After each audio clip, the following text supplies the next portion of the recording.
folks, welcome to Set Apart Homestead. This is Travis here at the Prepared Homestead. Thank you all for stopping by and to watch. If you would like to go ahead and click the like button, share the video, subscribe to the channel. Of course, no pressure. If that's something that you would feel led to do, go right ahead and do that. It sure helps get the word out for the videos and the channel, because with things that are going on in this world today, and how the social media like Facebook and YouTube, they don't like this kind of content, and I've noticed that they're keeping it from being seen. So I'd appreciate it if you do that. Today I want to go into what's going on, what I feel is partly what's happening in this world today. In America, with the rioting and the looting, but also more specifically this anarchist communist movement that is just kind of sweeping the nation. And so I want to get into that, but tomorrow I've got a video, or at least my next video, I don't know if it'll be tomorrow, but my next video that I'm filming will be a kind of a fun one, but also educational, I hope. Talking about firearms on the homestead, and I'll be doing a little quick review of a new one that we picked up recently, and it's a little Canic pistol, and we'll talk about that one, but not specifically just that the whole video. We'll talk about just firearms on the homestead in general. So anyways, let's get back to this, the stuff that's going on today. And I'm telling you, it's like every day you wake up, there's something crazy that's happening. There's some, crazy news that just almost seems unbelievable. And regardless of what you believe personally, I'm telling you, it sounds like we are in the end of times. It's getting to that point of the WROL, the without rule of law, and in some areas, it appears that is what has already happened. And I know that many people try to associate mourning the loss of someone, the civil rights, the rights of minorities and things like that with all this chaos that's happening. And I'm telling you folks, they're not one and the same.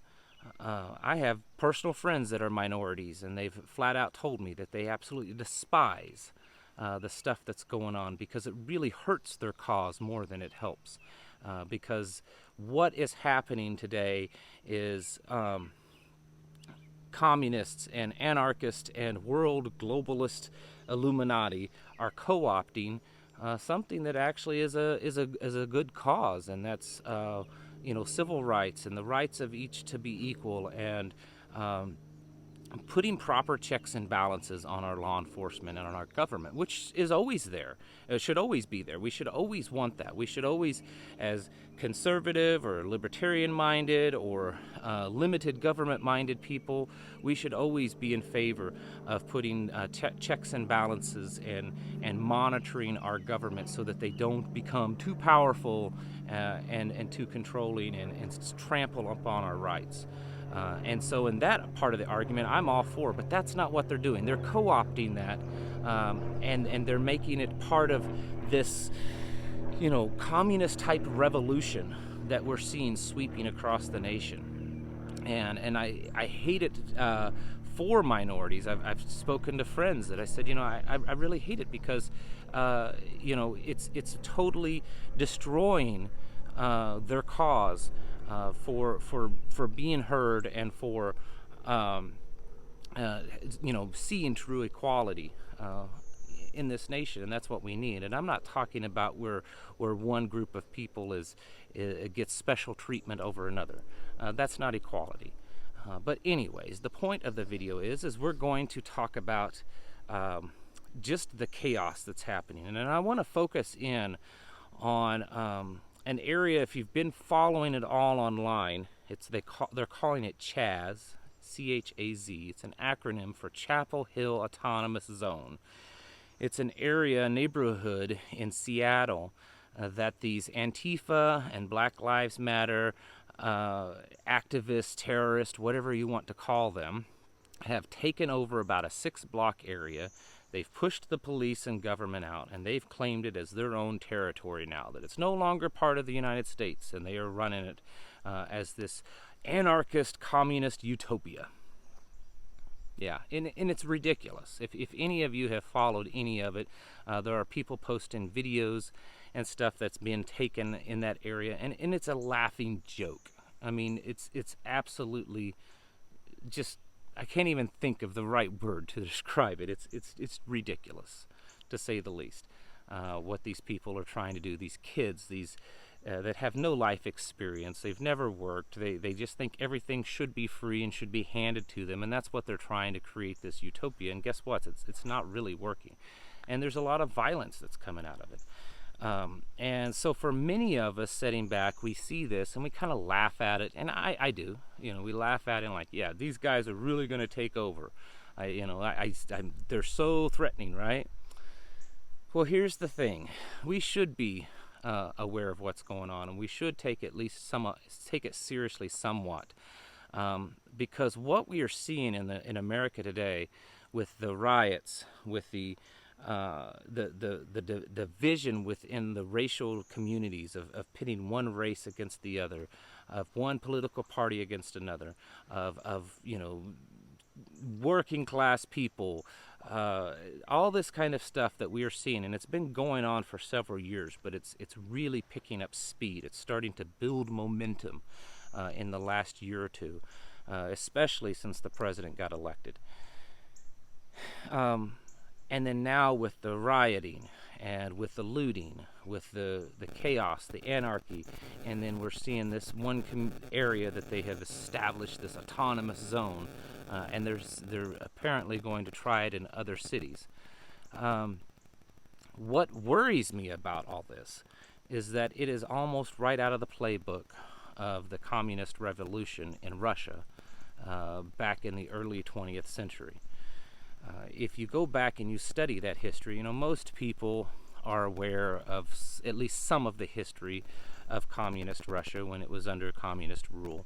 But very few people really understand how it became communism and how the revolution that took place from, I believe, 1917 to around 1923, but my dates may be off just a little bit, what happened and how it all came about. And if you should go back and study that and read that and understand that while some of the stuff that's going on right now is almost laughable, it is in many ways kind of right out of the playbook of what happened in Russia. And unless we step in as a people and stop this now, I'm afraid that there is a chance for this to start spreading and become more powerful, and in the next years or decade, we could see a radical revolution happening, and it could be happening sooner than many years from now. And I know, again, many of you might say, oh, come on, these are these little punk kids out there that they don't know how to live, and they think they're going to go up against hardened veterans and country boys and gun-toting Americans, and I've seen all that kind of stuff. And I get it, but here's the thing. Look at the studies, the statistics right now. Anywhere between 60 and 70% of people 18 to 25-ish, 28, somewhere in that neighborhood, would flat out vote for open communism in America. That's right. The youngest voting bloc, they openly want communism. They crave it. They desire it. It's talked about all online. It's the raving craze in the media, internet world to have communism, and how great it is, and how wonderful and how utopic it is. And this is the future leaders of America, is this group. And kind of if you go back into the 60s, which would have been their parents and grandparents, there was definitely aspects of that during kind of the hippie movement, and then you bring into the 80s and 90s, and there was certainly more of it, people kind of pushing that again. but it's a whole different thing now. I mean, it's become popularized, and for the first time in American history, we don't have a government and we don't have a media that talks about it in a negative way, that puts it down, that criticizes this. In fact, it's just the opposite. Most of government and most of the media praises this communism, this love of communism, this anarchist revolution. They praise it as something great. And so for the first time in our history, we have nearly all areas of our society, at least, the prominent areas, are very openly supporting this. Now, why is it happening? Who's really in charge? I guess we could go into a lot of conspiracies on that. I'm sure the Illuminati, the cabal, the men behind the curtain, these type of people, they're definitely behind it. Do they in the end want a communist? Maybe they do. I don't know. But I honestly, I don't think they care. They just want to be in charge. I don't think they care what style of government there is, as long as they're controlling it. And I think that they're using the energy and the passion of these young groups that have, been coddled their whole life. They've never had to really work. They've never had to push themselves to succeed. They've been handed participation trophies their whole life, never been disciplined, spent their lives in front of a screen, thinking that what they've learned on the internet and on a video game equates to real life. And they've taken that misguided passion, and I think they're using it for their own ill will, the things that they want, which is a complete takeover of freedom, of independence, of liberty. And I guess they figure if this communist revolution from these Antifa, BLM, activists and stuff, if that works, then use it. And so as I'm rambling, which I know I tend to do, try to remember that what we're seeing happen, it's not a joke. I mean, yes, some of the things these people are doing is a joke, and some of the things that they're doing, it's lewd, and it's horrid, and it's sad, and it's frightening in the sense that it's scary to see that our nation has gone down this dark path so quickly. And that is a scary thing. But don't for a minute just toss it away and say, yeah, but they're not going to really do anything. I mean, these kids aren't really powerful enough to do anything, because you see, that's been the problem with folks like you and I for too long in this nation. We've sat around and we said back in the 60s, there's no way that they'll, make abortion illegal and that it's okay to kill babies by the millions. I mean, if you took an average voter, I don't care left or right, you took a Democrat or Republican from the 50s and the early 60s, they would have thought there's no way America would be killing millions and millions of babies, legally killing them. And so because that silent majority stayed silent, guess what happened? Abortion is legal. And no one would have ever dreamed that our government, the people, the government that fought for the rights to protect themselves, the right to own a firearm, the right to be able to stand against the government, that said government, by creating this Bill of Rights and protecting that right, that we can, stand against the government if they're wrong even. Because that's how we became a government. That's how we became a country. No one would ever have believed that we would all of a sudden start taking away that right to own firearms. And over the last few decades, it's been just this downward snowballing tumble of one law after another, of trampling on our rights. And in some states, it's much worse than others. And the reason why it has happened is because the silent majority Those of us that find this repugnant have sat on our hindsides and allowed it to happen. And I fear that what we are seeing, this radical, violent, anarchist, anti-fascist is what they're saying, but it's truly just a communist revolution, that we'll sit back and we'll laugh at it because they're young little punks that don't know how to do anything, and they're running around with their heads up their hindquarters. And we'll laugh at them, and we'll think that they'll have no way of getting anywhere. And in 1 year, 5 years, 10 years, whatever it is, we will find ourselves much like the Russians did back in the early part of the 20th century. And I would argue that there were probably many good Russian people that sat on their hindquarters the same way and allowed this evil to take over. And that is exactly what happened. It started out small. It started off with things like this riot, and it wasn't so much race. It was pitting the working class against, the elite, and that we have to have rights for the working class, and all this kind of stuff, forming unions. And it became bigger and bigger and more rioting and more violence until all of a sudden there was this overthrow of the monarchy, and just about every person in government was assassinated during the communist revolution.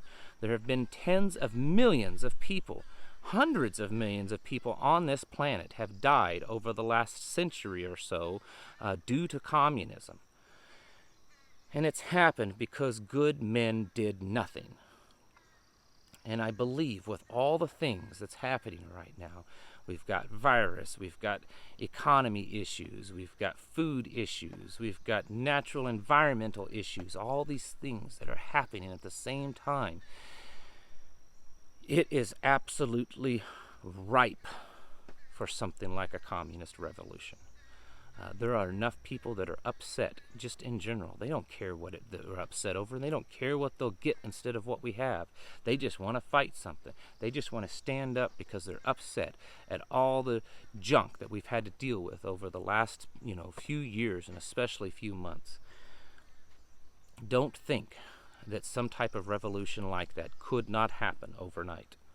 Don't set aside and sit on your hindquarters and stick your head in the sand and believe that it won't happen here. It wouldn't happen in my lifetime. There's enough good people in this country that someone's going to stand up and take care of it. Well, it's not going to help if all the good people are sitting at home saying the same thing. Don't allow it to happen. And I'm not saying go out and vote. If you want to vote, that's fine, but I don't think that's necessarily the way that this is going to happen, because we have a Republican and fairly conservative, somewhat conservative president. They don't care. Voting isn't how you stop communism. Not the way it happened in Russia. They didn't have a choice to vote. They had to stand up against it. And there may come a day that you have to stand up against it. It may come to you, even out here in the countryside. It may come to us. And in this evil of communism, this evil of global takeover, this evil of New World Order, we have to stand against it. Because if we don't, we will fail. And what are we leaving to our children and our grandchildren? Don't let it happen to you. Teach your children right. Open their eyes. Show them both sides. Do the research on what happened during the communist revolution, the absolute horrid bloodshed that happened during that time, and teach that to your children. And show them this stuff that's happening and explain it to them so that they know how horrid it is, so that they're not just seeing the one-sided argument from Facebook and all their Facebook peers and stuff. Teach them right, because while what they're doing in places like Seattle is absolutely asinine ridiculous, it doesn't mean that they're not getting enough support, that they're not getting any support, because they are. They're getting lots of support from elites and billionaires and people in the media, and it could easily come to your town someday, to your state, and to this country. So stand up now and put a stop to it. All right, folks. Thank you all for watching, and I'll catch you in the next video.